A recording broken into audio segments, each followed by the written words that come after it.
What's going on, guys? Zuko back with another Dragonflight video. Hope you're all doing very well. I am on the Shadow Priest. I'm just going to take a look at Shadow Priest for a little bit. We're not going to do sort of build guides or anything today. I want to talk about the changes that have come to Shadow Priest in 10.1 because, oh my god, there have been so many changes. If you just look at the patch notes that came through, you can see Priest, Shadow, look at this, Button Blow, Mindseer, Flood of Rotation, lack of distinct builds, PvP, and then all the changes that have come through. It is a laundry list. It is ridiculously long there. So we're going to take a look at some of the changes that have come through for Shadow Priest in 10.1. I just want to go over them kind of quickly with you. If you're not really sure what's going on with Shadow Priest or what's changed, this is the video for you. I want to try and explain some of it right here. So if you open up your talent tree entering 10.1, you're going to have a talent tree that looks like this. It's going to change. Basically, everything has been completely moved around. Stuff has been removed. A lot of it is different now than it was before. Let's start out with probably the biggest one with the fact that Mindseer is gone and Psychic Link has moved up to be where Mindseer was. So, obviously, a massive deal. If you're used to pressing Mindseer as your AoE button, it's not even there anymore. You're doing primarily most of your AoE damage from Psychic Link now. So, we'll work our way down there. All your direct damage spells, of course, inflict 30% of their damage to all other targets affected by Vampiric Touch. So, what has effectively happened to Shadow Priest is, in my mind, they've become like the premier funneling spec in the game. Blizzard has sort of taken a hard-nosed approach here. It's not that you can't do AoE damage. I promise you can. I can show maybe a little clip from the video that I did on that, but you will be able to do AoE damage, but your ability to funnel all of your initial single target damage into one target is amazing, and then it splashes off of that one target and hits everybody else. That's what Psychic Link is doing, right? Your direct damage spells inflict 30% of their damage on all other targets affected by Vampiric Touch. So, and of course, Vampiric Touch also applies Shadow Word Pain, which we've had Misery for a while. This is the biggest change, though, right here, is that your AoE damage primarily stems from Psychic Link now. If I look at the details here, what did I have on this temple? So you can see, just for an overall, Devouring Plague's high, but Psychic Link is also very high. There's our big AoE damage. Now, where else are you getting your AoE damage from? Well, the bottom of the tree is going to provide actually a lot of that as well. Things like Cthulhu, things like N'Zoth can provide a ton of extra AoE damage, and Yogg-Saron can also do that as well. Yasarj is probably not going to be taken just like it is sort of, it's not taken right now. So then when we work our way down the tree, we still have this new talent called Thought Harvester. It gives you additional charge of Mind Blast. I don't know if that's new or not, actually. I think that's kind of the way it's always been. There was a different talent that used to give you a different... But anyway, Surge of Insanity is here.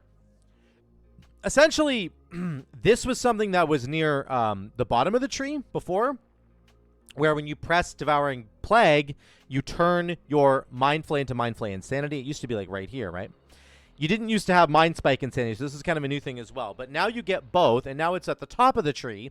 The reason for this is that we don't press Mindseer anymore because it doesn't exist. So we're basically getting this bonus all the time. This is pretty cool.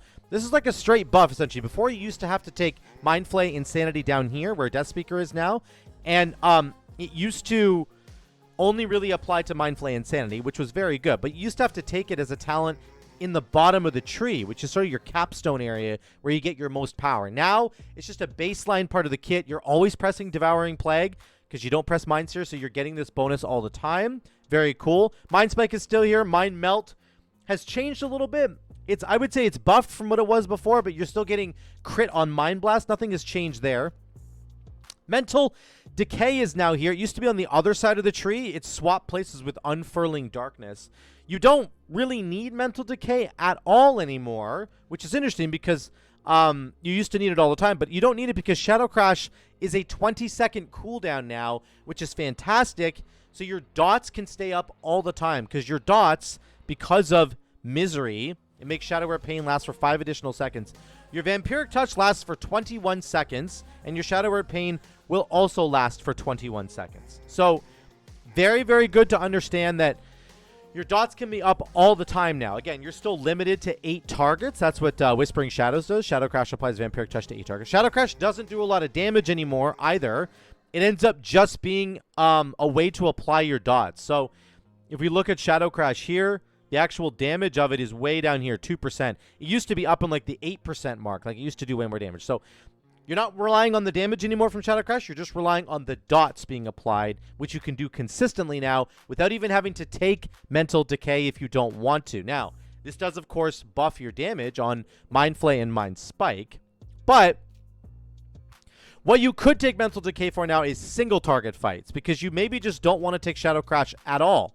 Shadow Crash doesn't do a lot of upfront damage, right? So we could take 2 points away from this and go into Mental Decay for a single target build. That's where you're going to get the value out of Mental Decay. You're going to get extra damage from Mind Flay, Mind Spike, and you're going to be getting the extension on your dots without having to continuously press your dots.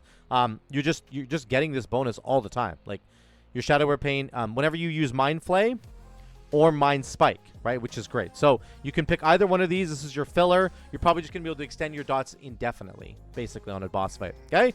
Those are your two options, though. You go AoE, you don't need Mental Decay. If you're not going AoE, you take Mental Decay. Now, Shadowy Insight is here. Same thing. Makes Mind Blast instant cast. Nothing different there. Your two choices are here. Dark Ascension, Void Eruption. Up to you. Whatever you want to do. I think Dark Ascension or Void Eruption probably has a bit more value now than it even did before.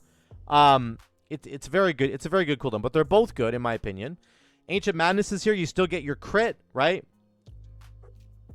I think it got nerfed a little bit, so it's only 10% crit. It used to be 20% crit, I believe, and so it's actually a little bit less powerful, but there's other ways to get crit now, most notably Mastermind. We'll talk about that in a minute. Mind Devourer is here. This used to be a 20% chance, right, and now it's a 10% chance. Let me just make sure I have that right. Let me just look at an old tree here. Mind Devourer used to be down here. Oh, yeah, it used to be a 20% chance, and now it's only a 10% chance. So it's a less, you have a less chance to proc that instant Devouring Plague, but again, it's more powerful because Devouring Plague is your only spender. But again, you don't mind it anymore. It's just a little bit less value in terms of the ability to proc this, but it's still worth taking. If you get a free Devouring Plague, it's really, really good. You still have Dark Evangelism, but this also scales with Void Torrent now, which is really cool. So it used to just be Mind Flay and Mind Spike. Now it's also Void Torrent. Increases your periodic effects, so more reasons to take Void Torrent, right? Okay. We still have Maddening Touch. Vampiric Touch does more damage. Gives you Insanity. Okay.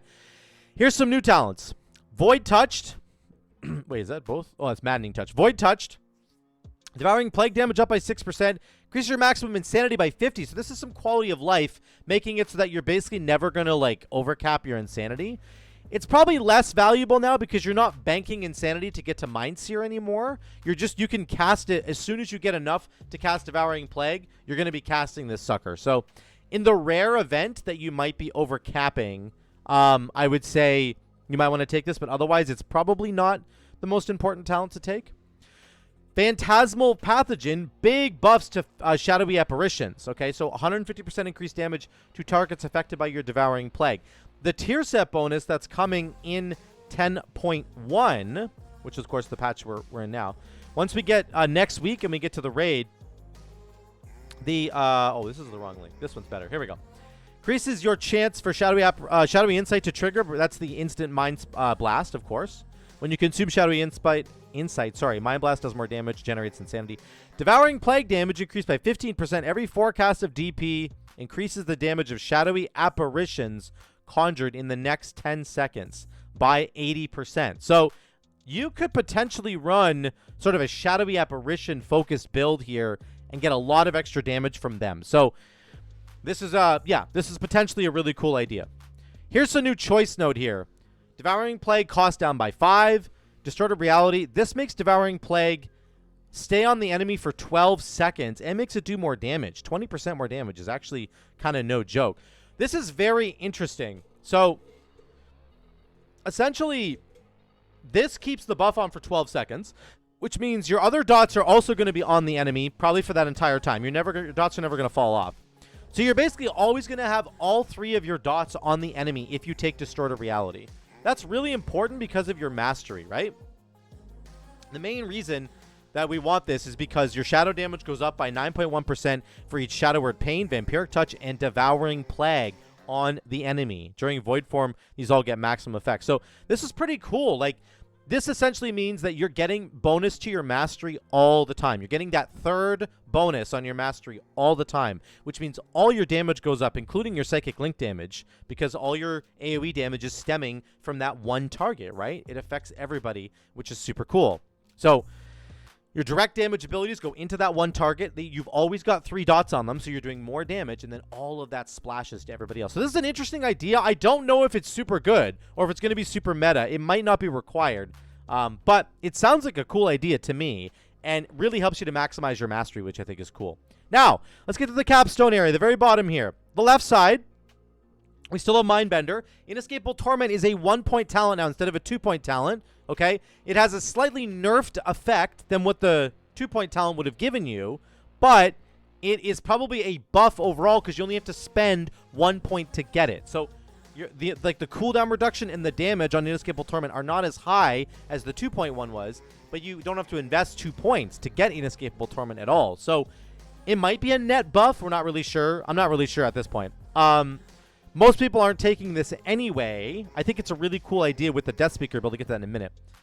That's interesting. On the right side, Void Torrent is a 45-second cooldown instead of a 1-minute cooldown, and Malediction is a 1-point talent instead of a 2-point talent. So it's a buff overall. It used to be a 1-minute Void Torrent, and then you had to put 2 points into Malediction to get it down to a 30-second cooldown. Now it's 1 point Void Torrent, 1 point Malediction, and you get a 30-second Void Torrent if you want it. Okay? And that also gets you access to Idol of Cthulhu immediately, which is insane. The other cool part that you can think about, just as a general point here, is you can make it to all the capstone nodes, basically. Not quite all of them at the same time, but you can always get 3 out of the 4 capstone nodes if you wanted to. Okay? You could do it, this way as well. You could go here, and then here. So there's 2 of them, and then you can get 2 of them, or you can get 3 of them. Sorry, is what I'm trying to say. So you've got options here now for your capstone nodes. It depends kind of what you want to do. If you don't want to get Mindbender at all, you can almost get all 3 capstone nodes here if you wanted to go get it. That's probably a way for me to do that. Maybe just Deathspeaker, right? Yeah. So you could do all 3 this way. You could do all 3 the other way. There's really, like, the sky's the limit. You can actually just get any combination of 3 capstones that you want to get, which was not possible before. So it's because of they've really loosened these talents here, only having 1 point instead of 2, only 1 point here instead of 2. You can do whatever you want. It's very cool that way. Like, you can go triple over here, whatever you want to do. So I really like that. I think that's a neat addition that Blizzard has added for Shadow Priest to give them flexibility, okay? So left side Mindbender stuff, right side Void Torrent stuff is easier. Insidious Ire now scales with Void Torrent damage. It buffs Void Torrent damage, what I'm trying to say. So it doesn't just buff your Mind Blast damage, it buffs your Void Torrent damage. So that's super cool. This might be a really, really good combo with this new talent here, Distorted Reality. So this keeps your Devouring Plague on the enemy, like guaranteed, basically. And you're going to have your other dots on the enemy. So this says, while Shadow of Pain, Devouring Plague, and Vampiric Touch are on the enemy, you deal 20% more Mind Blast and Void Torrent damage. Sorry. So that's very, very cool because you can do 40% actually. Again, that's all going to turn into Psychic Link damage, which is huge. So very interesting combo there with Distorted Reality and Insidious Ire. I think that's a really, it's a way to make Insidious Ire actually valuable now. Something that maybe hasn't been the case in a little while. Again, here's a build you could run right here.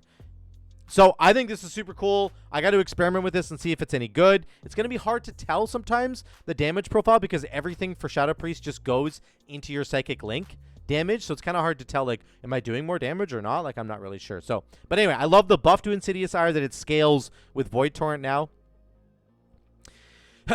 Your Tormented Spirits is here. Shadow of Pain, 6% chance to send out Shadowy Apparitions. Good again with the new tier set bonus that's coming. Critical Strikes increase the chance by 12%. You're getting more crit from Ancient Madness. You could also get more crit from, drumroll please, a new talent over here called Mastermind. Critical Strike chance for Mind Blast, Mind Spike, Mind Flay, and Shadow of Death up by 8%. And their Critical Strike damage is up by 40%. That's a lot.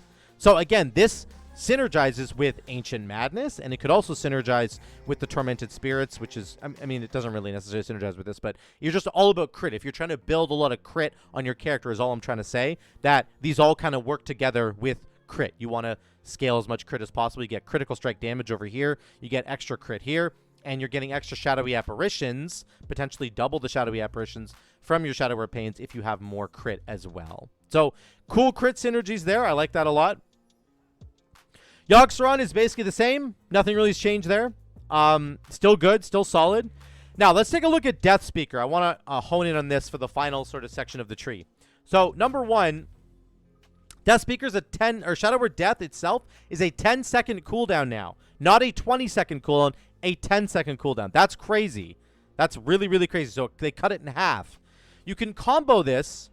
Sorry. There used to be a talent called Pain of Death here. I think I got it right here, right? Yeah.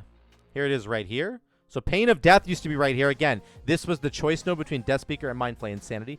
Pain of Death said your Shadow Word Death damage is up, and Shadow Word Death now cleaves its damage, okay, to enemies affected by Shadow Word Pain. So you used to have to sort of like take both of those talents, the Deathspeaker one and the Pain of Death one, to make your Shadow Word Death like and do anything really relevant. Now, Shadow Word Death always just cleaves its damage with Psychic Link because it's a single target damaging ability, right?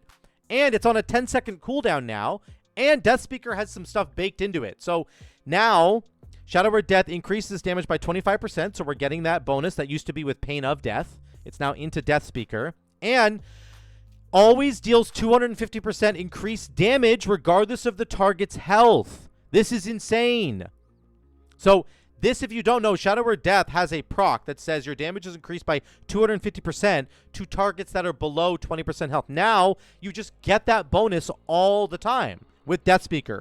Very, very cool. It means Deathspeaker is doing giga damage, and you definitely want to take Tithe Evasion so that you're not dying every time you press this sucker. Now, here's a really cool combo. We're going to go Screams of the Void into Idol of N'Zoth. Why? Because Screams of the Void says when you press Devouring Plague, your Shadow Word Pain and Vampiric Touch deal damage 80% faster for 3 seconds to all targets. So lots of extra damage, but the really important thing here is the tick rate of Shadow Word Pain. Why? Because your Deathspeaker will proc off of your Shadow Word Pain ticks.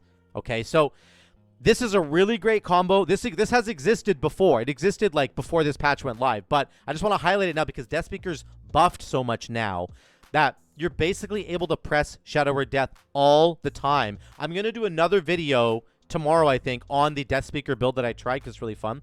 The biggest combo with all this is, of course, Idol of N'Zoth. Your periodic Shadow Word Pain Vampiric Touch damage has a 30% chance to apply Echoing Void. If you're speeding up the tick rate of your Shadow Word Pain Vampiric Touch, it's going to make N'Zoth tick faster, and it's going to make Shadow Word Death proc with Deathspeaker. So I love this little combo piece here. This triple combo piece I think is super cool, and I'm actually interested in potentially taking Mastermind. I'm going to try and fiddle around with some builds here as I'm trying out Shadow. I did try a Deathspeaker build. That's what this is right here. I did 65k overall. Again, let me just, for context, I'm only 406 item level. I don't have the stones. I don't have the Primordial Stones. So just keep that all in mind. This is not a character that I've spent a lot of time working on, okay? So this is just, it is what it is. But you can see, look at my Shadow Word Death damage from the Deathspeaker. It's really crazy. I cast it 152 times. Really, really crazy how many times I was able to cast it. So I'm going to have fun kind of messing around with Shadow Priest. Again, this is not going to be my main going into 10.1, but I just want to give some content for you guys on Shadow Priest because it has changed so incredibly much. Like, it's dramatic how much it's changed.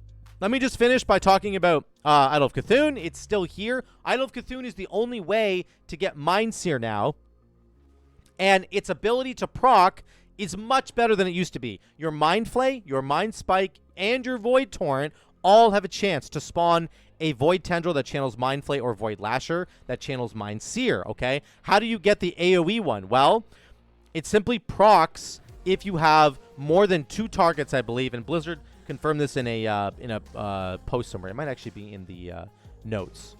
Give me 2 seconds to look at the notes here. All right, here it is right here. You can see right here, Idol of Cthulhu can now trigger from Mind Spike and Void Torrent. Idol of Cthulhu now spawns a Void Lasher, that's the AoE one, if there are more than 2 targets nearby, and otherwise spawns a Void Tendril, which is the single target. So if there's only 2 targets, you're going to get those single target Void Tendrils. If there's more than 2 targets, you're going to get the AoE one. Again, so many crazy changes here going on with the Shadow Priest tree. So the Cthulhu one is very good now. It procs more often. There's more abilities that will proc it, and it's much sort of smarter, I would say, in the way that it's procking, which is super cool.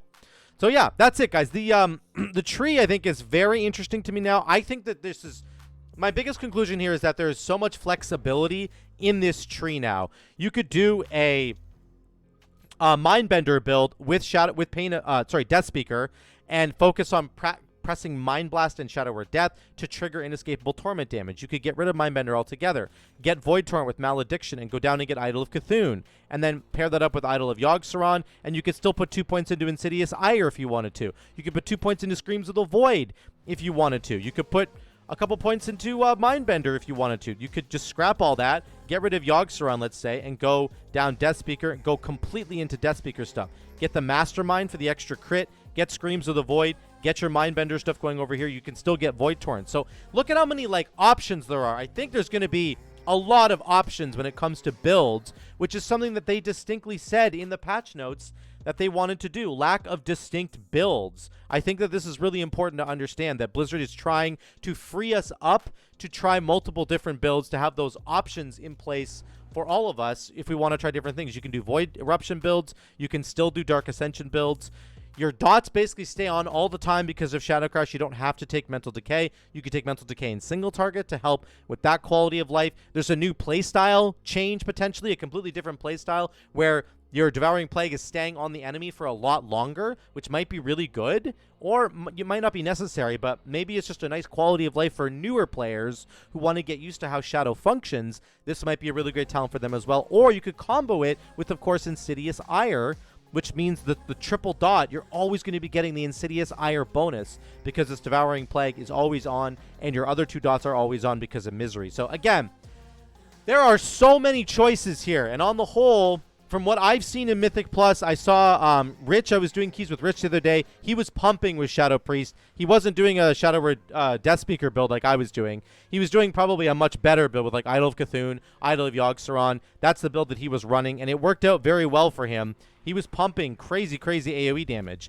But it's just amazing to see all the different choices that you kind of have here now with Shadow Priest moving into 10.1. I think it's more flexible. I think the damage profile is fine. And most importantly, I think your AoE damage is going to be just fine without Mind Sear. Don't worry about it at all. So what do you guys think? Let me know in the comments down below. I just wanted to highlight all the big changes that have come through for Shadow Priest. I'm going to start doing some videos on actual builds that I've been trying because it is pretty fun. But I just want to make sure that you guys understand all the different changes that have come through, how Shadow Priest is different, and how it's feeling in 10.1. I can tell you it feels fine. If you're worried about it, if you're scared that they ruined your favorite spec, don't be. It's still a lot of fun. You might just have to relearn a little bit of how to play based on the fact that you don't have Mind Sear anymore, okay?